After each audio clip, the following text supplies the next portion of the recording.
یہ ذہنوں سے نکال دیں کہ آپ کہیں باہر جا کے کوئی بڑی اچھی زندگی گزار لیں گے. باہر جو لوگ یہاں سے جاتے ہیں پڑھ لکھ کے باہر چلے جاتے ہیں, کمفرٹ فیکٹر آ جاتا ہے, آسان زندگی ہو جاتی ہے, سٹینڈرڈ آف لیونگ بہتر ہو جاتا ہے. لیکن انسان اس سے زیادہ ایکسپیکٹ کرتا ہے اس زندگی سے.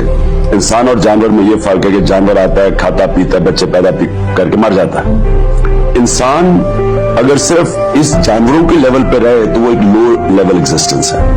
انسان اور اس کو جواب دہ ہے, وہ اس کی جو روح کو خوشی تب ملتی ہے جب وہ اپنے معاشرے کے لیے کچھ کرتا ہے. تو یہ جو ایزی زندگی ہے نا کہ میں باہر جاؤں گا, وہاں پیسے کما کے رہ کے اچھی گاڑیاں اور گھر میں رہ لوں گا, یہ لو لیول ایگزسٹنس ہے. سب کو سوچنا چاہیے کہ اگر اللہ نے آپ کو موقع دیا ہے کوالٹی ایجوکیشن کا تو آپ اپنے معاشرے کے لیے کیا کریں.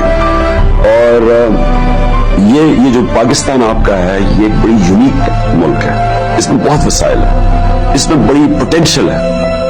پرابلم یہ ہے یہ ہمارا ملک غلط طرف نکل گیا. لیکن یہ قوموں میں ہوتا ہے ایسے, اونچ نیچ ہوتی ہے. یہ نہیں کہ ساری قومیں اوپر ہی رہتی ہیں, اوپر آتی ہیں نیچے آتی ہیں پھر اوپر کھڑی ہو جاتی ہیں. ہمارا برا وقت ہے لیکن یہ ملک اوپر جا سکتا ہے. وہ جائے گا تب جب ینگ لوگ ذمہ داری لیں گے, جب وہ یہ نہیں سمجھیں کہ ہم باہر جا کے یہاں سے تعلیم حاصل کریں باہر چلے جائیں اپنی ذات کے لیے. کیونکہ باہر بھی اب اتنا آسان نہیں ہے. آپ ایک دھماکہ ہوتا ہے آپ کے لیے مسلمان, اب آپ باہر ملک میں ہیں, سارا وقت آپ کے اوپر پریشر پڑ جاتا ہے, آپ کو کوئی قصور بھی نہیں ہوتا. کئی دفعہ جو پاکستان جو اسلامی طرز طریقہ رہنے کا وہ بھی اٹیک پہ ہے یورپ میں اور ویسٹ میں, امریکہ میں بھی.